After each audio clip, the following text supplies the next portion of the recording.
जी नाजरीन, welcome back.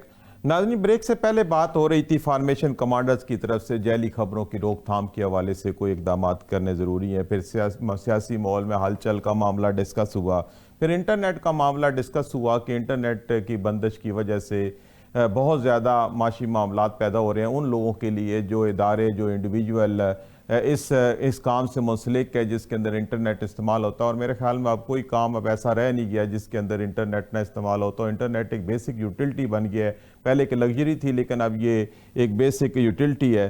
फिर अब प्रोग्राम को आगे बढ़ाते हैं और ये एक खबर शामिल करते हैं कि गवर्नर केपी ने कहा है कि खैबर पख्तूनख्वा असम्बली का जो है वो परफॉर्मेंस ऑडिट होना चाहिए।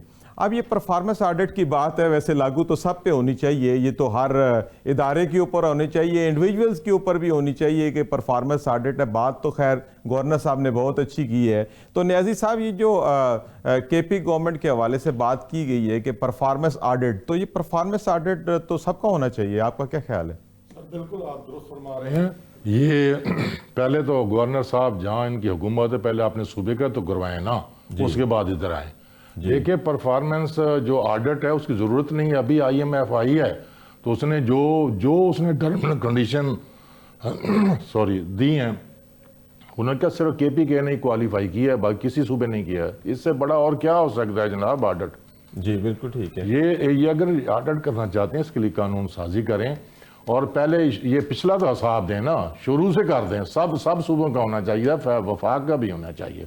इस तरह नहीं है कि ये अपने मनपसंद हमने उसको गिराना है। चूंकि ओवरवेलमिंग मेजॉरिटी है जी, PTA की हुकूमत है, और चूंकि PTA अपोजिशन में वाहद जमात है, लिहाजा उसको हमने बिल्डोज करना है। कोई ना कोई उस पर एलिगेशन लगा लें, भाई गवर्नर राज लगाना तो लगा लें। जी बिल्कुल, ये है। मियां साकिब साहब, ये गवर्नर KP ने परफॉर्मेंस ऑडिट की बात की है, तो परफॉर्मेंस ऑडिट तो जैसे पहले मैंने कहा सबको होना चाहिए, तो आप क्या समझते हैं कि ये अक्रॉस द बोर्ड सबका परफॉर्मेंस ऑडिट होना चाहिए? मियां साहब, आप तक मेरी आवाज़ आ रही है? अच्छा, मुझे लगता है आवाज़ नहीं आ रही है। तो अब्दुल्ला मलिक साहब, परफॉर्मेंस ऑडिट की बात चली है तो आप ज़रा इसके ऊपर तबसरा करें कि ये परफॉर्मेंस ऑडिट, चूँकि पाकिस्तान में तो इसके हवाले से कभी कोई बात ही नहीं हुई और गवर्नर साहब ने अभी एक बात कर दी है, तो ये कितना ज़रूरी है? देखिए, PTI में बहुत सारे लॉयर हैं और सोशल मीडिया पे और हमारे नेशनल मीडिया पे हर वक्त बैठे बड़े काबिल लॉयर हैं। लेकिन आपको याद होगा कि जब जरदारी साहब प्रेसिडेंट थे पहले दौर में, तो वो बहुत ज़्यादा सियासी कट किया करते थे प्रेसिडेंट हाउस में।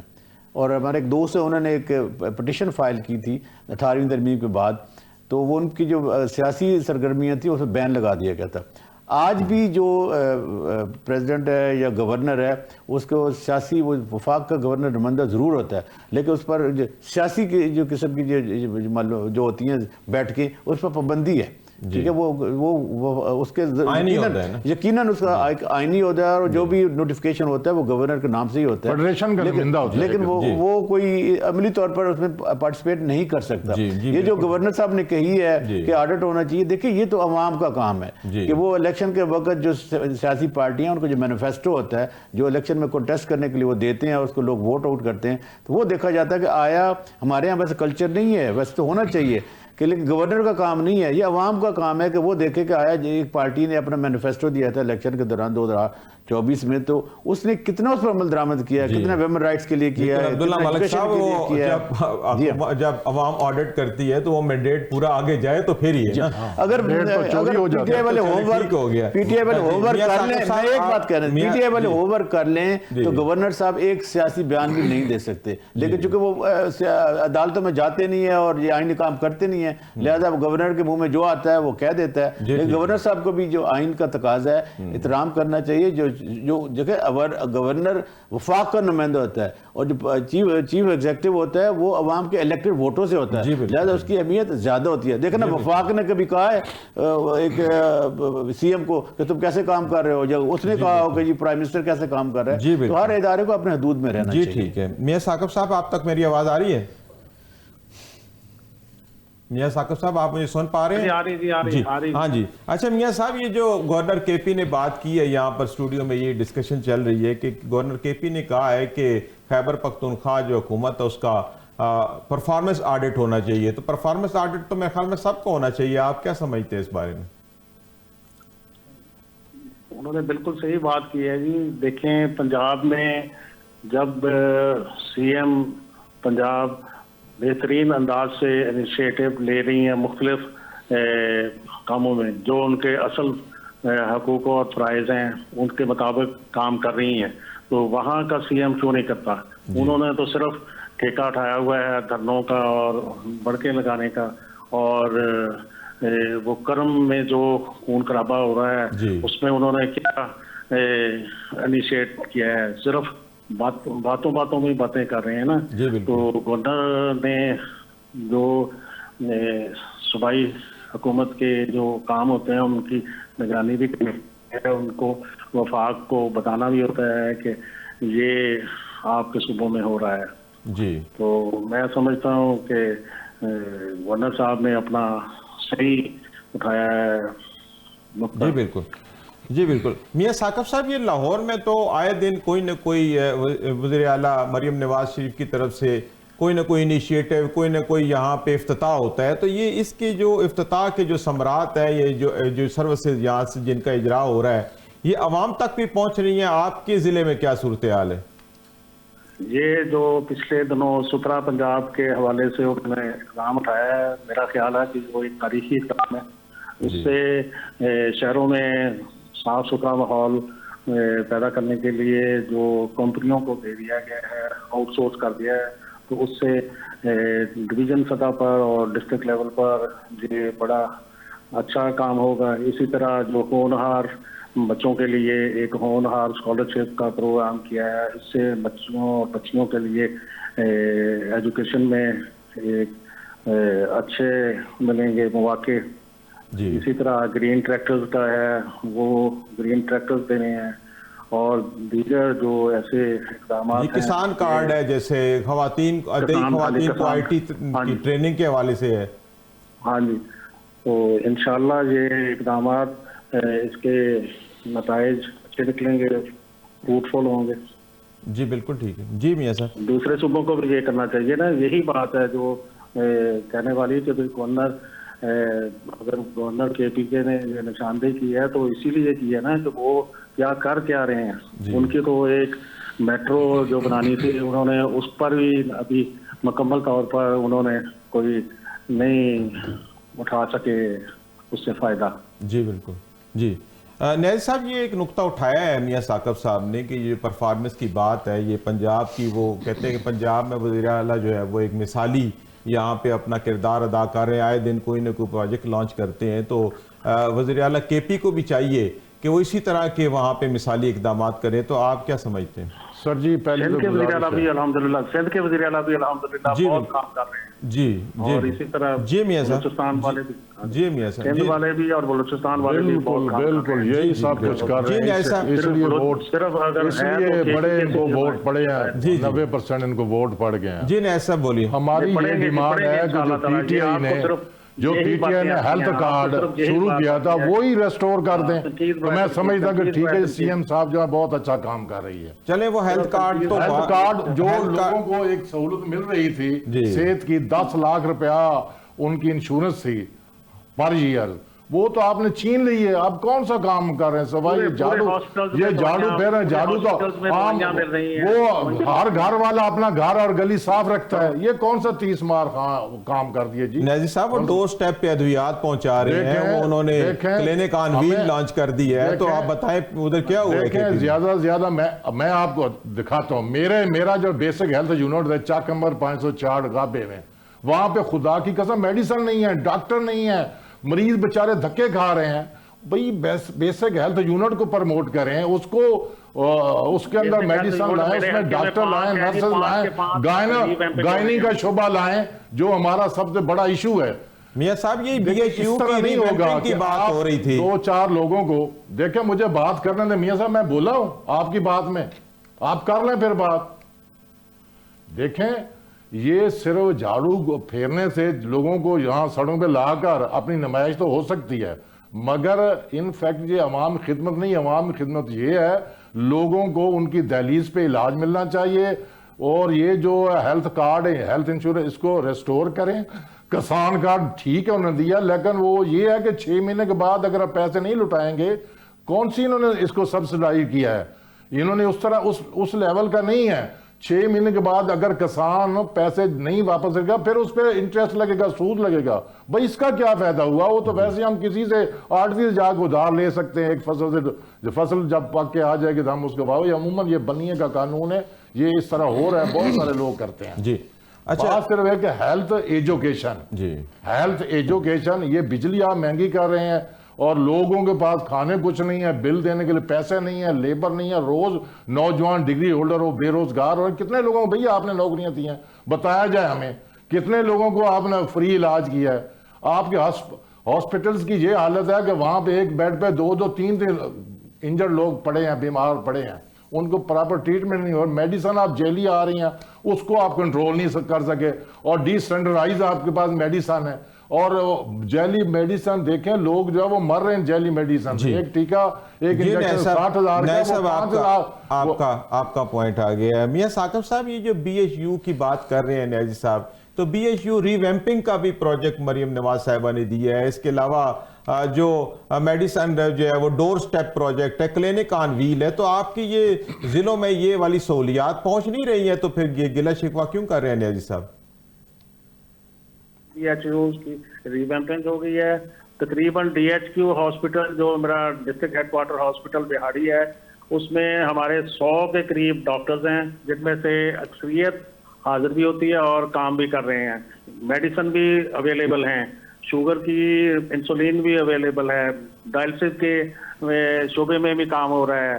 सिर्फ और सिर्फ ये तनकीद बाय तनकीद तो इन्हें आती है, बाकी मेडिसिन का जो कह रहे हैं, हेल्थ कार्ड भी चल रहा है अभी, और मेडिसिन जो डोर स्टेप पर हम बाज मरीजों को घरों में पहुंचाते हैं। अच्छा, आपके मियां साहब, आपके जिले में कितने BHU की रिवैम्पिंग हो चुकी है या हो रही है? मेरे हल्के में मुझे पता है जी 5 है, उनकी आखिरी मराहिल में है। तकरीबन 30 जनवरी तक 2 माह में ये सारा मुकम्मल हो जाएगा। जी ठीक है, बिहाड़ी का। जी ठीक है। अब्दुल्ला मलिक साहब, जैसे आपने दोनों तरफ से गुफ्तगू सुनी कि परफॉर्मेंस होना बहुत ज़रूरी है, और फिर एक तो ये कि इफ्तिताह मंसूबों का यहाँ पे लाहौर में बैठ के कर देना, और एक बात ये है कि अवाम तक उसके समरात जो है वो कितने पहुँच रहे हैं, ये सर्विसेज हैं।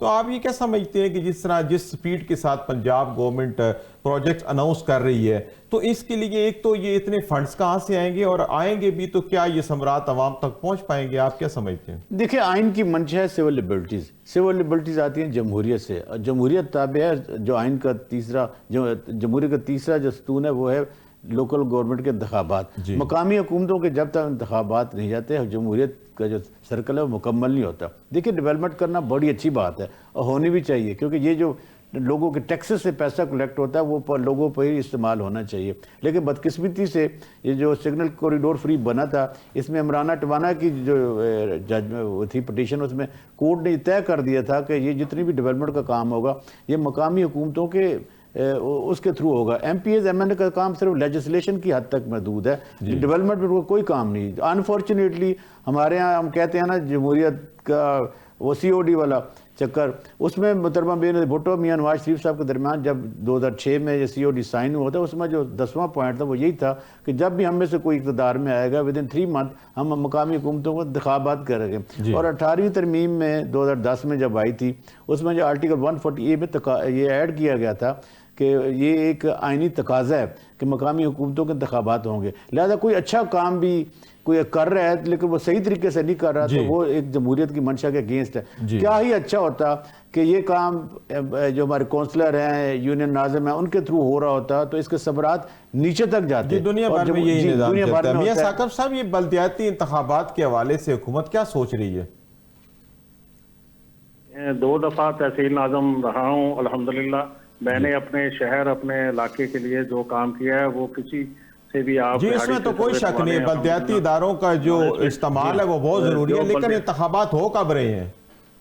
ये अपना इसी बार इंशाल्लाह पंजाब असेंबली से जो लेजिस्लेशन हो जाएगी, उसके बाद जो तरमीमी बिल ला रहे हैं, हाँ जी, उसके बाद हल्का बंदी होगी। नई हल्का बंदी के बाद रमजान शरीफ के बाद इंशाल्लाह मार्च अप्रैल में इलेक्शन मुतवक्को है। जी अच्छा, न्याजी साहब, जो भी हुकूमत आती है मरकज़ में, सूबों में, फिर बल्दियाती इदारों को भूल जाती है। बल्दियाती इदारों कि ना होने की वजह से अवामी मसाइल है, और फिर अवामी नुमाइंदों के जो लेजिस्लेशन के लिए जैसे पहले बात हो रही है, उनका काम ही नहीं है अवामी खिदमत के मंसूबे चलाना, उनका काम फिर उनसे ये काम लिया जाता है। तो PTI के दौर में भी ये नहीं हुए, तो ये क्या वजह है कि जो भी हुकूमत आती है बल्दियाती इंतखाबात नहीं कराती? देखें जी, PTI ने तो फिर अपने दौर में बल्दियाती इलेक्शन करवाए हैं KPK में, और जहाँ तक ये पंजाब, हमें तो हुकूमत ही नहीं करनी देगी ना। किया आपने पौने 4 साल देखें, नहीं पौने 4 नहीं, ये देखें 2019 में 18 में इलेक्शन हुए, 19 में जनाब कॉन्स्पेरेसी जो शुरू हो गई और कोविड आ गया। कोविड-19 जो है वो 19 और 20 में रहा, 21 एक साल में मिला है। और हमारी देखें ना डेवलपमेंट जो हमारी 2020 जी 2020 जी 2020 तो 2020 लेके तो हमारा मतलब एक 1.25 साल आप कह सकते हैं, उसमें जो हमने जो काम किया मेरे ख्याल में ये एक रिकॉर्ड है। ये जितने भी ये हमने शेल्टर होम दे दिए, हमने ये हेल्थ कार्ड दिया, अब हम किसान कार्ड देने लगे थे, एजुकेशन कार्ड हमारे ये पॉलिसी है, उसके बाद हम राशन कार्ड का भी एक सोच रहे थे, लेकिन हमें तो हुकूमत नहीं करने देगी ना। लेकिन हमने फिर भी KPK में हमने हुकूमत की, और उसमें हमने वहाँ पे ना, हालांकि वो वहाँ पे अपोजिशन के लोग जो है वो तहसील नाज़िम भी बने हैं, लोकल बॉडी से हमने इलेक्शन करवाया, मगर यहाँ पंजाब में जो है ना वो हर्डल क्रिएट की गई, हमें हुकूमत करने नहीं गई। हम चाहते थे कि यहाँ भी लोकल बॉडी इलेक्शन, हमारी हुकूमत गिराने के लिए साजिशें शुरू हो गई, जिसकी वजह से यहाँ नहीं हो सकी जी। और इस तरह आप देखें ना, जो अपना बाकी सूबे बलोचिस्तान, वहाँ पे भी तो नहीं हुए ना, अभी तक नहीं हुए। कराची में जो हुए वो इलेक्शन, अगर आप इस किस्म में इलेक्शन करवाने हैं कि वहाँ पे धौंस और धांधली से आपने एक पार्टी को वो जितवाना है, तो फिर ऐसे इलेक्शन फायदे को नहीं।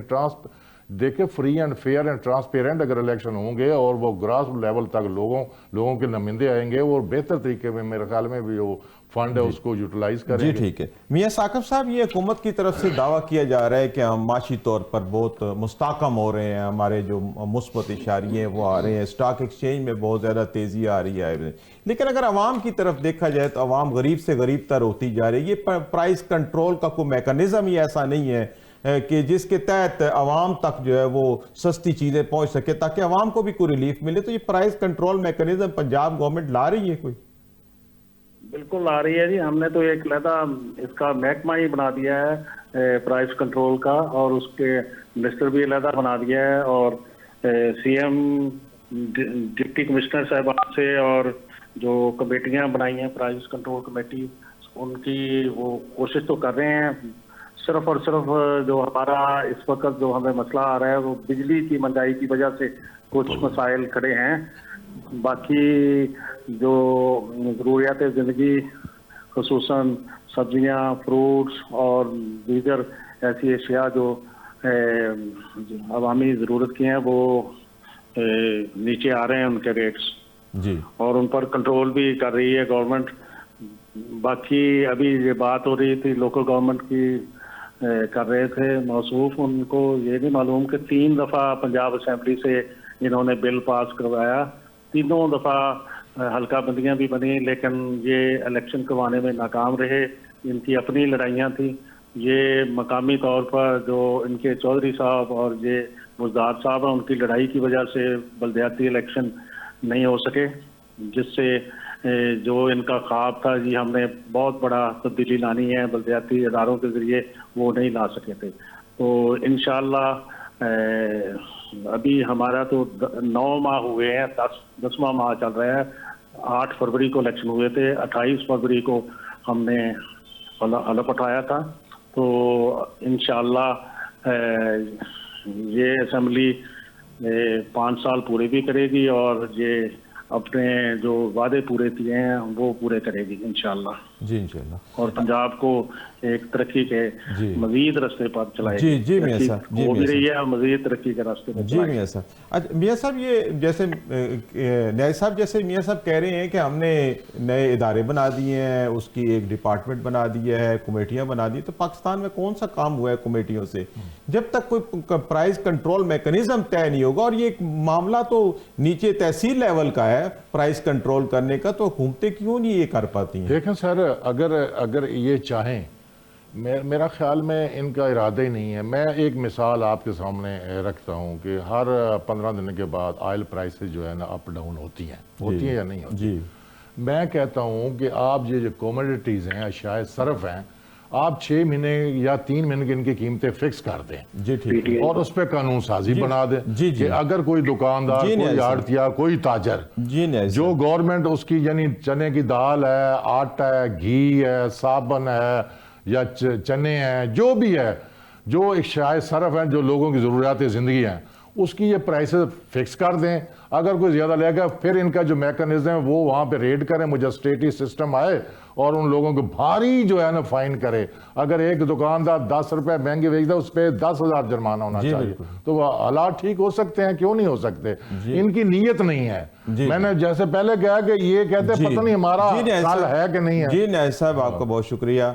जी नाज़रीन, अभी यहाँ प्रोग्राम में बात हो रही थी कि महंगाई के हवाले से कि जो 24-25 करोड़ आवाम का जो मुल्क है उसको महंगाई का सामना है, आवाम बहुत परेशान है। लेकिन हुकूमत है कि वो कमेटियाँ बना रही है, इदारे बना रही है, पहले भी इदारे मौजूद है, कानून, लेकिन अमल दरामद नहीं होता। तो इसी के साथ हमारे प्रोग्राम का इख्तिताम होता है। मुझे सईद अलवी को इजाज़त दीजिए। अल्लाह हाफिज़।